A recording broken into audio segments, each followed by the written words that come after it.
The galaxy had belonged to the Vorthek for 3,000 years. Every species that met them learned this truth quickly. The Vorthek were built for war. They stood 12 feet tall with bodies covered in natural crystal armor. Their bones were harder than steel. Their muscles could crush metal with ease. They could survive in the cold vacuum of space without any protection. No weapon made by other species could hurt them. No army could stand against them. Commander Ziegther stood on the bridge of his flagship and looked at the reports from the outer rim. His scouts had found another primitive world. The planet was small and blue, spinning around a yellow star. The beings there called themselves humans. The early scans showed they were weak creatures. They had soft pink skin with no armor. They needed air to breathe and would die in space within minutes. They were small, barely 6 feet tall, and looked like they would break if touched too hard. Ziegther laughed as he read the report. These humans had somehow developed space travel, but their ships were tiny and slow. Their weapons were basic projectile launchers and simple energy beams. They had built cities on their world, but even their largest structures looked fragile compared to Vorthek architecture. This would be another easy conquest to add to the empire. The Vorthek had a simple way of dealing with new species. First, they would demonstrate their superior strength. Then they would offer the choice of surrender or destruction. Most species chose surrender after seeing what the Vorthek could do. Those who chose to fight were wiped out completely. It had worked for 3,000 years across 10,000 worlds. Ziegther called his officers to the war room. The chamber was massive, with walls made from the hardest crystal found in Vorthek space. Battle trophies from 100 conquered worlds lined the walls. Weapons that had failed to harm Vorthek warriors. Armor that had been torn apart by Vorthek hands. Flags from empires that no longer existed. Sub-Commander Veltar entered first. She was young for a Vorthek, only 500 years old, but already a veteran of 50 campaigns. Her crystal armor bore the scars of countless battles, each mark a badge of honor. She moved with the fluid grace that came from perfect physical conditioning and centuries of combat experience. "Commander, the human world is ready for conquest," Veltar reported. "Our long-range sensors show they have approximately 8 billion individuals spread across several continents. Their technology level suggests they have only recently achieved interstellar capability. Their defensive systems appear minimal." Ziegther nodded. "How many ships shall we send? A full battle fleet?" "Sir, I believe a single dreadnought would be more than sufficient," Veltar said. "These humans appear even weaker than the Zilithians we conquered last year." "We could use this as a training exercise for our newest warriors," the other officers agreed. Commander Raksith, the oldest warrior present at nearly 2,000 years old, spoke up. "In my experience, showing overwhelming force from the beginning prevents unnecessary bloodshed. These soft creatures will surrender immediately when they see our power." Ziegther considered this. The Vorthek were not cruel by nature. They simply understood that strength was the only universal language in the galaxy. Every species respected power, and the Vorthek had more power than anyone else. It was better to demonstrate this quickly rather than allow false hope to flourish. "Very well," Ziegther decided. "We will take the Eternal Conquest and a small support fleet. This will serve as training for our junior officers while adding another world to the Empire." 3 days later, the Vorthek fleet entered the human solar system. The Eternal Conquest was a massive ship, over 2 miles long and armed with weapons that could crack planets. Its crystal hull gleamed like a jewel in the starlight. Smaller ships surrounded it like a pack of predators. The humans detected them immediately. Radio signals filled the space between worlds as the humans tried to understand what they were. Seeing the Vorthek intercepted these communications easily. The humans seemed confused and frightened. Some voices called for immediate military response. Others urged caution and attempted peaceful contact. Ziegther found their reaction amusing. These tiny creatures were trying to decide how to respond to gods. He opened a communication channel using the human languages his computers had decoded from their transmissions. "Beings of the third planet," his voice boomed across all human frequencies. I am Commander Ziegther of the Vorthic Empire. You will prepare for integration into our territory. Resistance is not advised. The response came faster than expected. A calm female voice answered in clear, precise tones. This is Admiral Sarah Chun of the United Earth Defense Force. We request a meeting to discuss your presence in our system. We propose a neutral location where our representatives can speak safely. Ziegther was surprised. Most species either begged for mercy or immediately attacked when faced with Vorthic power. These humans seemed to be doing neither. They were requesting a conversation as if they had some standing to negotiate. You misunderstand your situation, human, Ziegther replied. You have no position to negotiate from. Your world will join the Vorthic Empire. The only choice is whether this happens peacefully or through force. We understand your position, Admiral Chun responded. However, we believe a brief meeting would benefit both our peoples. Surely warriors as accomplished as the Vorthak are confident enough to speak with us before making final decisions. Several of the Vorthak officers bristled at what seemed like subtle mockery, but Ziegther held up a hand for silence. There was something different about this human. Her voice showed no fear, no desperation. She spoke as if she actually believed. Her people had something to offer the conversation. Very well, Ziegther said after a moment. We will meet at the space station in your outer system. You may bring 5 representatives. Any signs of treachery will result in the immediate destruction of your world. Understood, Admiral Chun replied. We will arrive in 6 hours. When the transmission ended, Sub-Commander Veltar spoke up. Sir, is it wise to delay? These humans might use the time to prepare some kind of attack. Ziegther laughed, a sound like grinding stone. What could they possibly do? Their weapons cannot harm us. Their ships cannot outrun us. If they try anything foolish, it will simply provide a demonstration of why resistance is futile. As the Vorthic fleet moved toward the meeting station, Ziegther reviewed what his sensors told him about these humans. They were indeed incredibly fragile by galactic standards. Their bones were hollow calcium structures that would snap under pressure a Vorthic child could apply. Their skin offered no protection against radiation or projectiles. They required a narrow range of atmospheric conditions to survive, yet something nagged at him.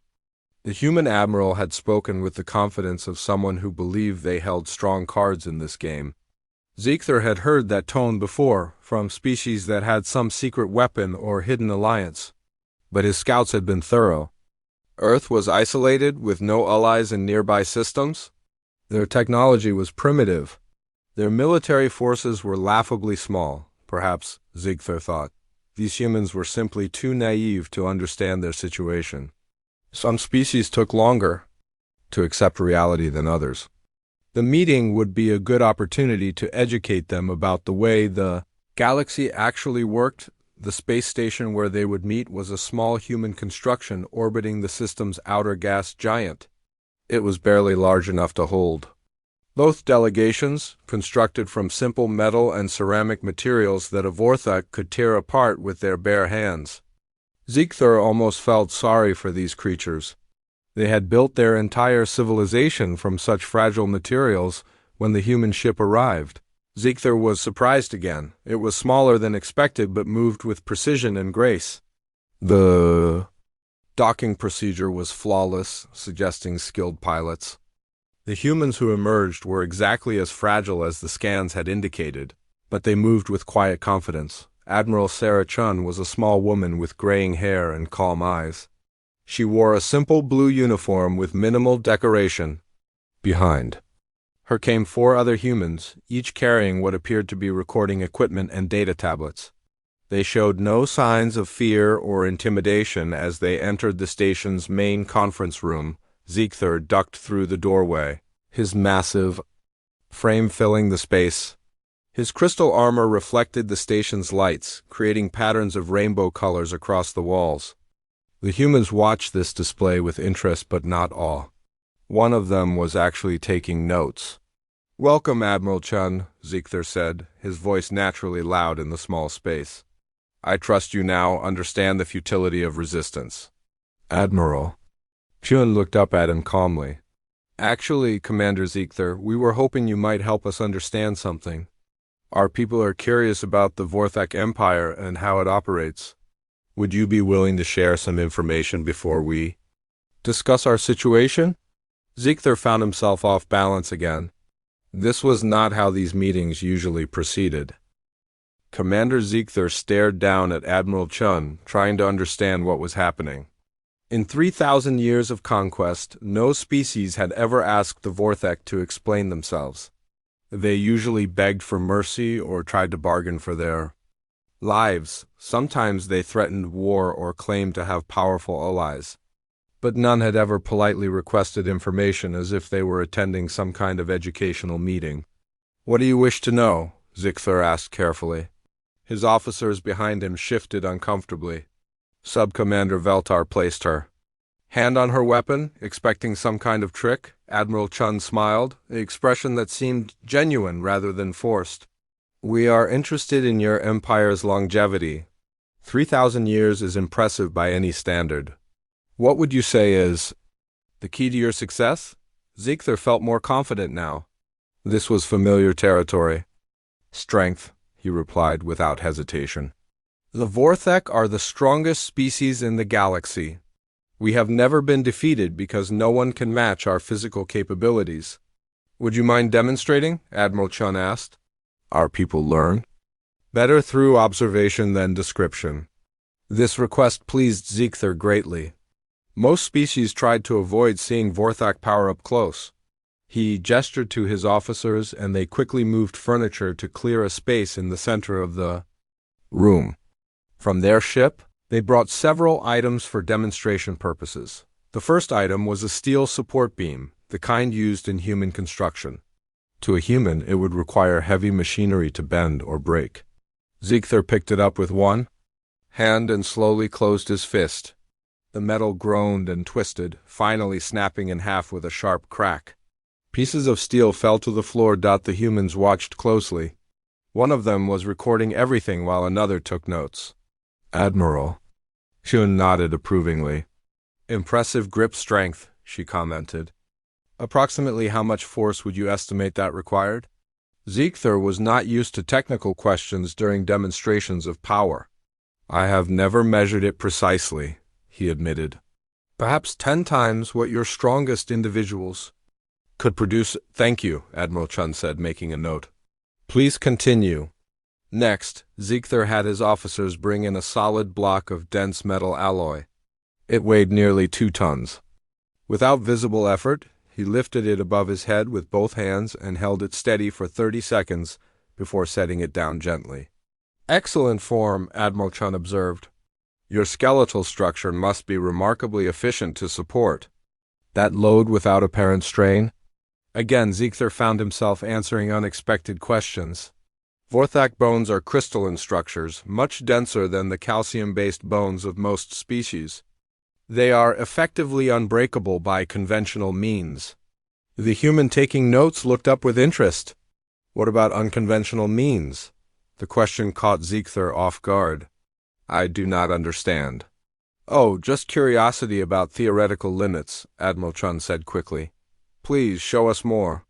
For the final demonstration, Sub-Commander Veltar drew her sidearm and fired 3 plasma bolts directly at Ziegler's chest. The energy beams struck his crystal armor and dissipated harmlessly, leaving only faint scorch marks. His armor was designed to absorb and redistribute energy attacks. Outstanding, Admiral Chun said with what seemed like genuine admiration. Your defensive capabilities are remarkable. I assume this extends to environmental hazards as well? Vorthak can survive in vacuum for extended periods, Ziegler confirmed proudly. We require no life support in most hostile environments. Temperature extremes, radiation, toxic atmospheres, none of these pose significant threats to us. Admiral. Chun turned to her team. Did everyone get good recordings of that? They nodded. She turned back to Ziegler. Thank you, Commander. That was very educational. Now, would you be interested in seeing what humans consider strength? Ziegler almost laughed. After what he had just demonstrated, What could these fragile creatures possibly show that would be impressive? But his curiosity was genuine. Perhaps they had some amusing party tricks. By all means, he said. Admiral Chun gestured to one of her team members, a young man with dark hair who had been operating recording equipment. Lieutenant Park, would you set up the tactical display? Lieutenant Park activated a device that projected a three-dimensional holographic image in the center of the room. The image showed a star system with several planets, space stations, and moving objects representing ships. It looked like a military planning tool. This is a strategic simulation, Admiral Chun explained. We use it for training and planning purposes. It can model various combat scenarios with high accuracy. Would you be willing to participate in a theoretical engagement? Ziegther was intrigued despite himself. What kind of engagement? A standard scenario, Admiral Chun replied. Your forces attacking one of our colonies. We will program in your ship's capabilities as you have described them. You can direct the Vorthak attack using real tactics. We will respond with human defensive strategies. Think of it as a game, if you like. Subcommander Veltar leaned close to Ziegther. Sir, is this wise? Should we reveal our tactical methods to them? Ziegther considered this, then shrugged. What harm could it do? They will learn our tactics soon enough when we conquer their world. This might even convince them that resistance is hopeless. The simulation began with a Vorthak fleet approaching a human colony world. Ziegther was impressed by the detail. The holographic ships looked exactly like real Vorthak vessels, complete with accurate weapon systems and defensive capabilities. He could direct them using simple voice commands and hand gestures. He deployed his forces using a classic Vorthak assault pattern. Heavy dreadnoughts approached the planet directly, drawing defensive fire while smaller ships moved to flank the colony's orbital stations. It was a proven strategy that had worked against countless other species. The human response was immediate, but confusing. Instead of meeting the Vorthak ships in direct combat, the human vessels scattered. They fired what appeared to be thousands of small projectiles, then retreated behind the planet's moons and asteroid fields. Are they running away? Veltar asked. It appears so, Ziegther replied. This is typical behavior. Most species realize they cannot match our firepower in direct battle. But then the projectiles reached the Vorthak fleet. They were not weapons at all, but some kind of electronic devices. As they approached the ships, the Vorthak vessels began experiencing system failures. Navigation computers crashed. Weapon targeting systems went offline. Communications between ships became impossible. Interesting approach, Admiral Chun commented quietly. Electronic warfare rather than direct engagement. Ziegther tried to adapt. He ordered his ships to continue the attack despite the system failures, relying on manual controls and visual targeting. Vorthak technology was designed to be robust, and his crews were trained to fight without computer assistance if necessary. The human ships reappeared from behind the moons, but they did not attack the Vorthak vessels directly. Instead, they targeted the space around the Vorthak fleet with some kind of gravitational manipulation technology.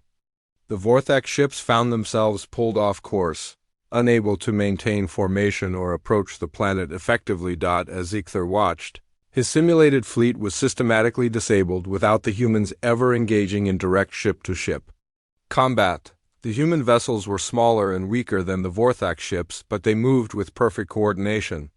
Every action seemed planned several moves in advance. How are they doing this? Veltar whispered. The human team member who had been taking notes looked up. Adaptive battlefield intelligence, he said matter-of-factly. Our computers analyze enemy tactics in real time and develop countermeasures. The longer a battle continues, the more effective our responses become. Ziegther felt a strange sensation he had not experienced in centuries: uncertainty. In the simulation, his fleet was not destroyed, but it was completely neutralized. The human forces had made it impossible for the Vorthak ships to accomplish their mission without ever meeting them in the kind of direct confrontation where Vorthak strength would matter. This is only a simulation, he said firmly. Real combat is different. Of course, Admiral Chun agreed. Simulations can only approximate reality, but they are useful for understanding basic principles. She gestured to the holographic display, which now showed the aftermath of the engagement. Notice that your ships are disabled but not destroyed. Our defensive strategy prioritizes neutralization over annihilation. We find it more effective in the long term. Ziegler stared at the display. Something fundamental was wrong with this picture, but he could not identify what it was. The Vorthek had superior technology, overwhelming physical strength, and 3,000 years of military experience. Yet in this simulation, none of those advantages had mattered. "Run it again," he commanded. "I will use different tactics." Admiral Chun nodded. "Of course." The second simulation began with a more conservative Vorthek approach. Ziegler kept his.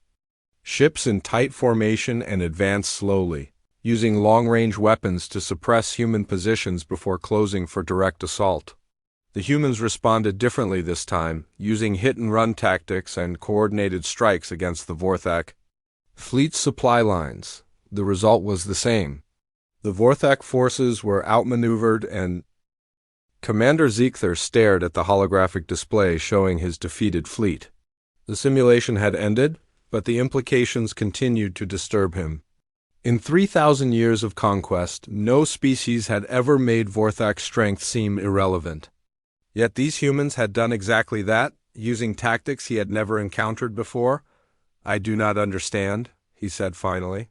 "Your ships are weaker, your weapons are inferior. How do you achieve victory?"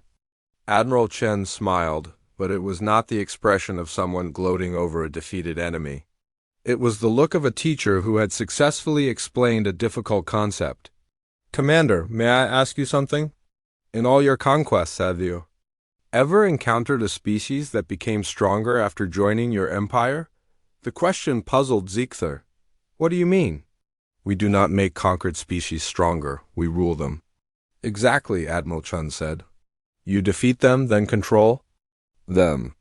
Their capabilities remain the same or decrease under your rule, but what if there was a different approach?" She gestured to Lieutenant Park, who activated another display. This one showed a star map of local space with dozens of solar systems, marked in different colors. Ziegler recognized some of them as systems his scouts had surveyed but dismissed as unimportant. "These 17 systems all contain intelligent species," Admiral Chun explained. "Your scouts probably cataloged them as primitive and not worth conquering. Most have populations under 1 billion. None have military forces that could threaten." "A Vorthek ship." "Correct," Ziegler confirmed. "They are irrelevant to the Empire." "We thought differently," Admiral Chun continued. 5 years ago, we made first contact with the Kepler system. The beings there are small, only 3 feet tall, but they have incredible mathematical abilities. They can perform calculations in their heads that our best computers struggle with. She highlighted the Kepler system on the display. Instead of conquering them, we offered them a partnership. We provided them with better communication technology and access to our educational databases. In exchange, they helped us design more efficient navigation systems for our ships. Ziegler frowned. "You gave them technology? That seems dangerous." "It was a risk," Admiral Chun admitted, "but it worked. The Kepler beings became our allies, not our subjects. They chose to help us because we had helped them first." The display shifted to show another system. The Rigel colonies had excellent mining technology but struggled with food production on their rocky worlds. We shared our agricultural knowledge with them. They shared their mining techniques with us. Both species became stronger. Lieutenant Park spoke up. The pattern continued with each new contact. The Centauri group had advanced medical knowledge but primitive computers. The Vega settlements had developed remarkable construction techniques but lacked raw materials. We connected them all. Admiral Chun touched several systems on the display, showing communication lines linking them together. We created a network. Each species contributes what they do best and receives help with their weaknesses. The whole group becomes stronger than any individual part. Ziegler stared at the display. The implications were staggering. "You are saying that these weak species are allied with you?" "More than allied," Admiral Chun replied. They are partners. When your scouts detected our signals and began moving toward Earth, our Kepler friends used their mathematical abilities to calculate your fleet's capabilities. Our Rigel partners provided rare metals for our ship construction. The Centauri group developed new medical treatments for our crews during long space voyages. Sub-Commander Veltar stepped forward. Commander, this could be some kind of trick. These species are too weak to matter in real combat. Admiral Chung turned to face Veltar directly. Sub-Commander, may I ask what you think real combat looks like? Ship against ship, Veltar replied immediately. Warrior against warrior. Strength against strength. That is one kind of combat, Admiral Chun agreed. But what if your enemy refuses to fight that way? What if they make it impossible for you to use your strengths? She activated another simulation. This one showed a vorath fleet approaching a human world, but the tactical situation was completely different from the previous demonstrations. The human ships were supported by vessels from multiple species, each contributing different capabilities. The Kepler beings provide tactical calculations that let us predict your movements. Admiral Chun explained as the simulation played. The Rigel miners have created asteroid fields that channel your ships into specific areas. The Centauri medical knowledge lets our crews survive in high-stress combat situations longer than should be possible. In the simulation, the vorath fleet found itself surrounded by enemies that seemed to anticipate every move. When they tried to use brute force, their opponents scattered. When they attempted tactical maneuvers, the enemy was always one step ahead. When they focused on one group of ships, attacks came from unexpected directions, but what disturbed Zeekther most was what happened to captured vorath vessels in the simulation. Instead of being destroyed, they were disabled and boarded. The crews were taken prisoner, but they were not harmed. Medical teams immediately began treating wounded vorath warriors. Translation software began broadcasting surrender terms in perfect vorath language. How do you know our language? Zeekther demanded. We learned it during the first simulation, Lieutenant Park replied casually. Our computers analyzed your speech patterns and compared them to linguistic databases provided by our partners. The Kepler beings are excellent at pattern recognition. Zeekther felt a chill that had nothing to do with the station's temperature. You learned our language in 30 minutes? Basic conversational ability, yes, Admiral Chun confirmed. Full fluency would take several hours. Our network approach applies to knowledge as well as resources. When one species learns something, all species benefit. The simulation continued, showing human forces offering immediate aid to vorath survivors. They provided medical treatment using techniques developed by multiple species.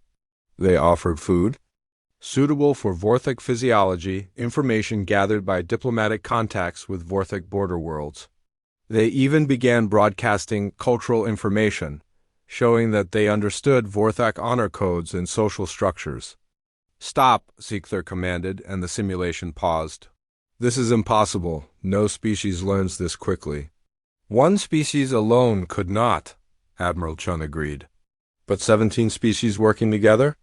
When you combine Kepler mathematical ability, Rigel analytical skills, Centauri medical knowledge, human linguistic adaptation, and data from 14 other civilizations, learning becomes much faster. She gestured to her team. Every human you see here has been enhanced by knowledge from our partners. Lieutenant Park's navigation skills were improved by Kepler training. Dr. Wilson's medical knowledge includes Centauri techniques. My own tactical understanding incorporates lessons learned from species across dozens of worlds. Zeekther was beginning to understand something that frightened him more than any weapon. You do not just defeat enemies, you convert them. We offer them a choice. Admiral Chen corrected. Join our network and become stronger, or remain isolated and become weaker relative to everyone else. Most species choose to join once they understand the benefits. And if they refuse, Admiral Chun's expression became serious, then they remain free to make their own choices. We do not force anyone to join us. But we also do not allow them to attack our partners or disrupt the network. Sub-Commander Veltar spoke quietly to Zeekther. Sir, if this is true, then we are not facing just humans. We are facing a coalition of species that shares knowledge and resources? Correct, Admiral, Chum said, having overheard. And that coalition grows stronger every time we encounter a new species. Your empire has conquered thousands of worlds, but you have gained nothing but territory and subjects. Our network has contacted 17 species and gained 17 sets of unique capabilities. Ziegler tried to process this information. The Vorthic Empire was vast and powerful, but it was also rigid. Each conquered world contributed resources and labor, but the Vorthak had never been interested in learning from other species. They imposed their own culture and technology everywhere they went. You are suggesting that weakness can become strength through cooperation, he said slowly. Not weakness becoming strength, Admiral Chun replied. Different kinds of strength combining to create something greater. Every species has evolved unique capabilities. The Vorthek developed incredible physical power. Humans developed adaptability and social cooperation. The Kepler beings developed mathematical intuition. Each strength is valuable, but together they are much more powerful than separately. She activated one final display, showing the economic and technological output of the human network compared to individual species' performance. The numbers were dramatic.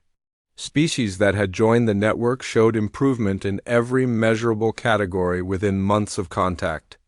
This is why we wanted to meet with you, Commander, Admiral Chun continued.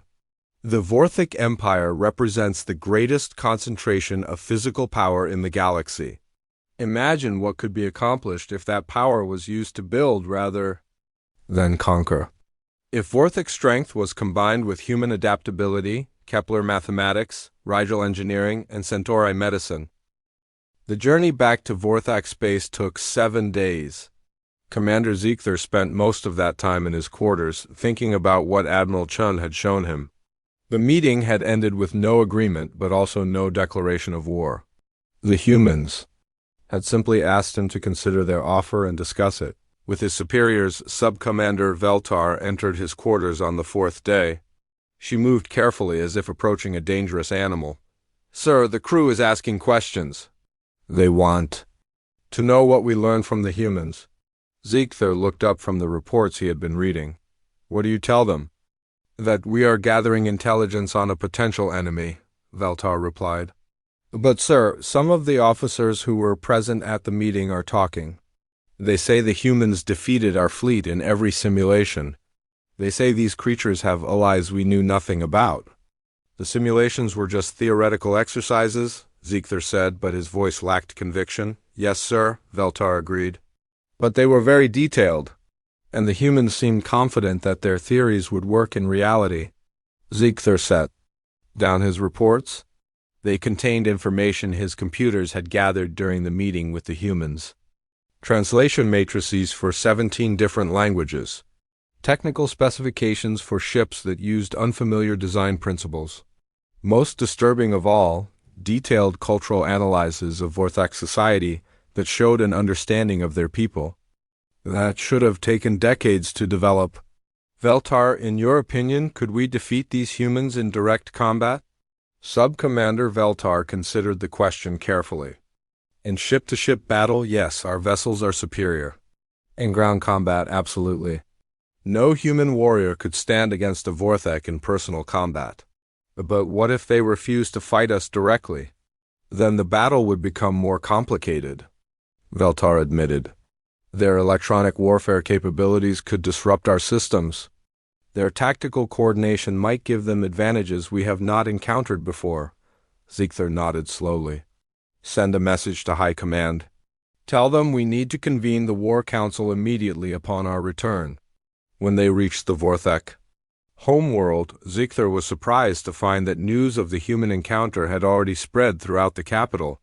Somehow, word had leaked about the meeting and the simulation results. The reaction was exactly what he had expected, outrage and disbelief. The War Council met in the Great Chamber, a massive hall carved from a single crystal mountain. 12 high commanders sat in chairs that had been shaped from the bones of creatures from their first conquered world. At the head of the chamber sat Supreme Commander Thakmur, oldest and strongest of all Vorthak, ruler of the Empire for over 1,000 years. Commander Ziegther, Thakmur's voice echoed through the chamber like thunder. You have returned from the Outer Rim with disturbing reports. Explain these humans to us. Ziegther stood and activated a holographic display. The images from his meeting with Admiral Chun appeared in the center of the chamber. He began with the basic facts, human physical characteristics, their technological level, their apparent weakness compared to Vorthak capabilities. They sound like typical prey species, commented High Commander Rakanol. Why was a meeting necessary? Why not simply conquer them immediately? Because they demonstrated capabilities that were unexpected, Ziegther replied. He showed the simulation results, the tactical defeats, the evidence of the Human Alliance network. The reaction was immediate and loud. Several high commanders began shouting at once. Some declared the simulations meaningless. Others demanded immediate war to crush these upstart creatures. A few suggested that Ziegther had been deceived by clever trickery. Supreme Commander Thakmur raised his hand for silence. These humans claim they can defeat Vorthak forces through superior tactics and cooperation with other species. Do you believe this is true? Ziegther chose his words carefully.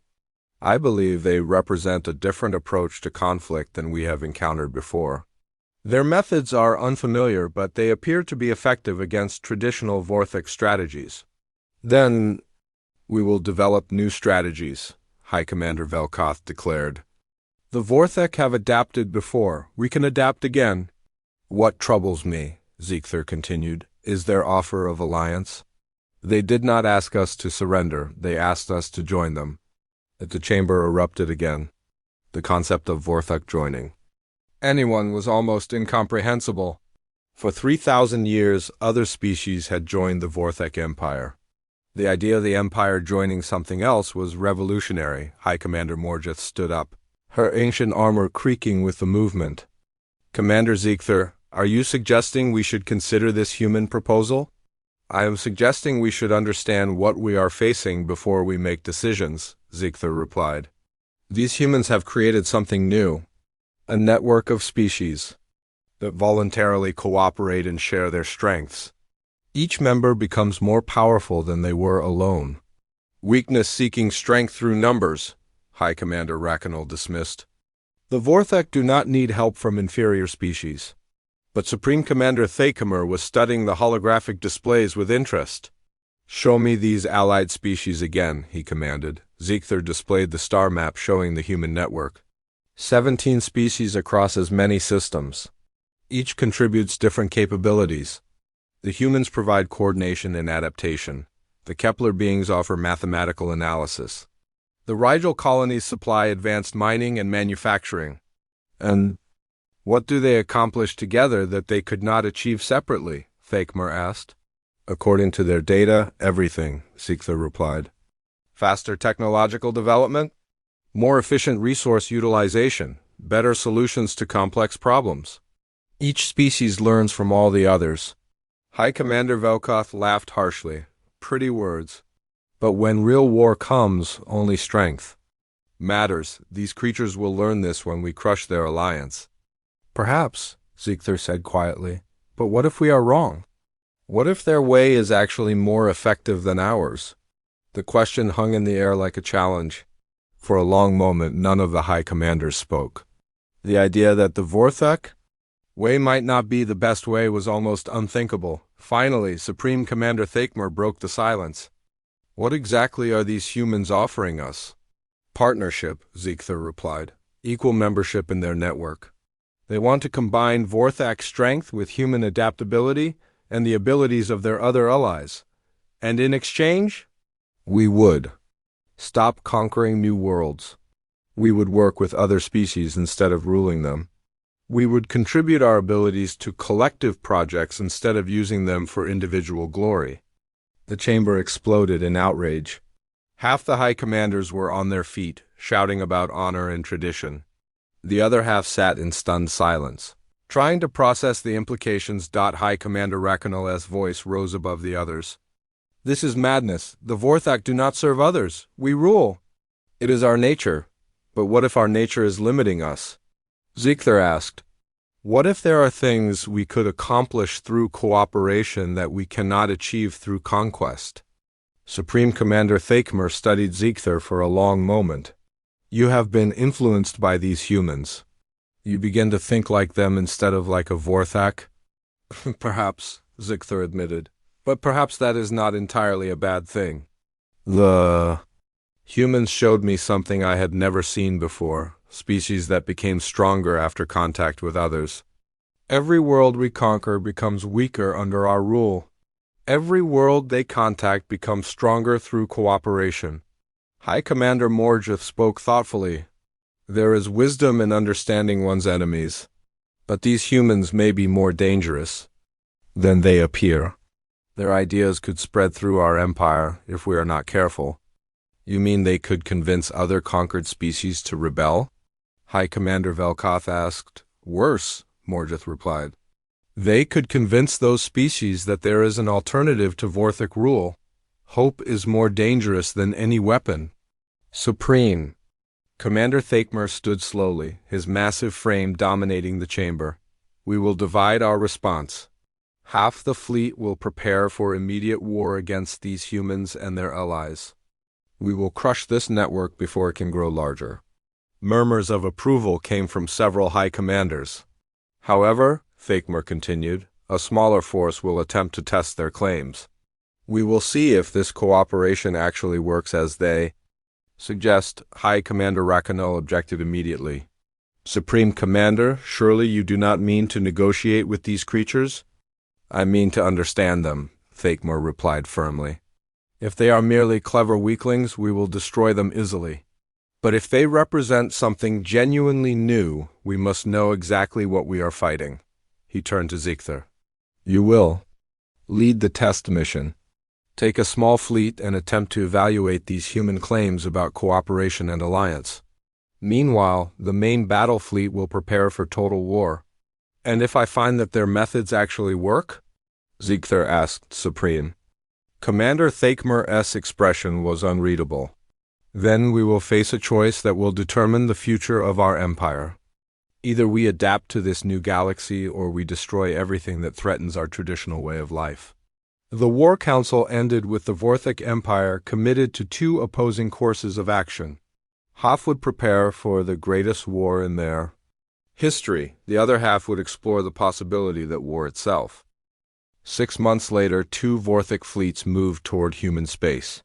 The first was a massive war fleet led by High Commander Rakanol, with over 300 ships carrying the most powerful weapons in the Empire. The second was a much smaller group, led by Commander Ziegler, with only 12 ships and a crew of volunteers who wanted to test the human ideas about cooperation. Ziegler's mission had taken him to 3 systems on the edge of human space. What he found there changed everything he thought he knew about strength and power. The first system contained the Kepler beings, the small mathematical creatures the humans had described. Ziegler expected to find a primitive world under human control. Instead, he discovered a thriving civilization that had grown dramatically since joining the human network.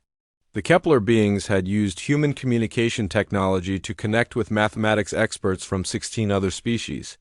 Together, they had solved engineering problems that had puzzled scientists for centuries. More surprising was how they treated the Vorthak visitors.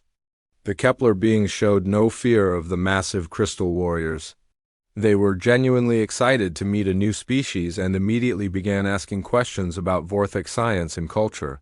Within hours, they had developed new mathematical models for crystal growth that could improve Vorthak armor technology. They want to help us, Sub-Commander Veltar observed in amazement. They see our strength as something they can enhance, not something that threatens them. The second system showed Ziegler something even more remarkable. A joint construction project involving 6 different species was building a space station, larger than anything in the Vorthak Empire. Human coordination, Rigel mining expertise, Centauri medical facilities, Kepler mathematical planning, and technologies from other worlds were all combined in a single massive structure. But what impressed Ziegther most was seeing members of different species working side by side. A human engineer would discuss problems with a Rigel mining specialist, then implement solutions suggested by a Kepler mathematician. Each species contributed their best abilities while learning from all the others.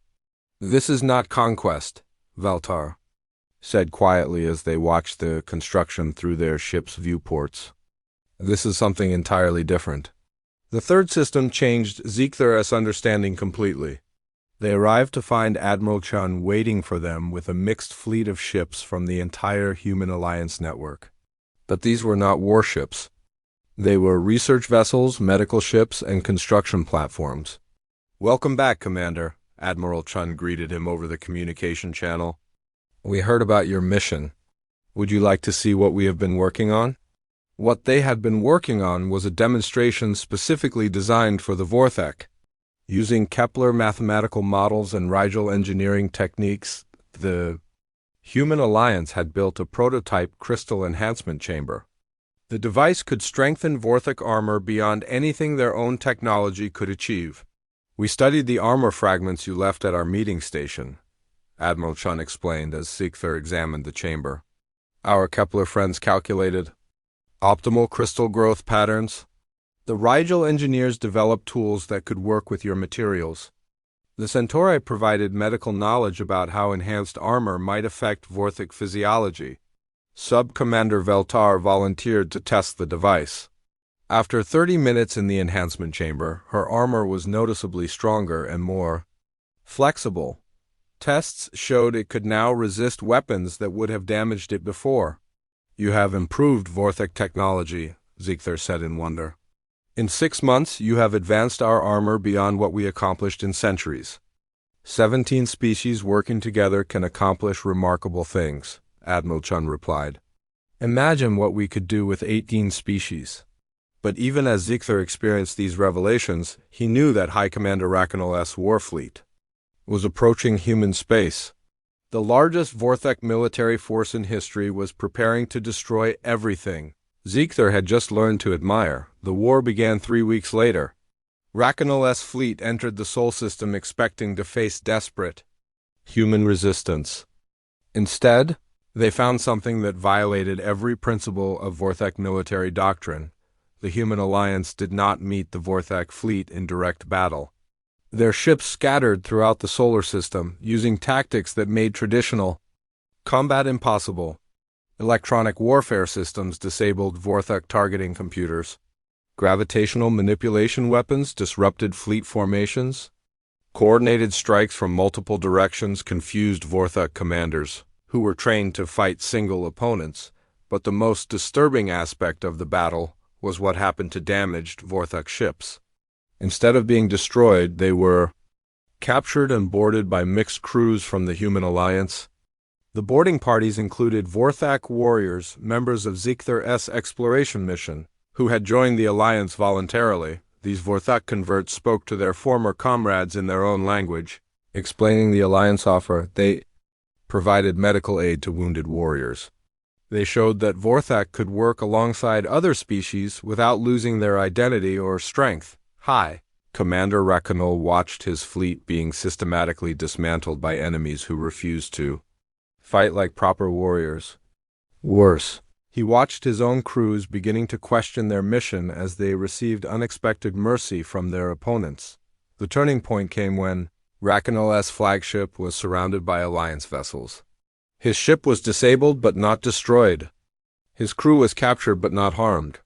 And then Admiral Chun appeared on his bridge, accompanied by Ziegther and 2 vorath warriors who now wore the insignia of the Human Alliance. "High Commander," Admiral Chun said respectfully, "we offer you the same choice we offer everyone.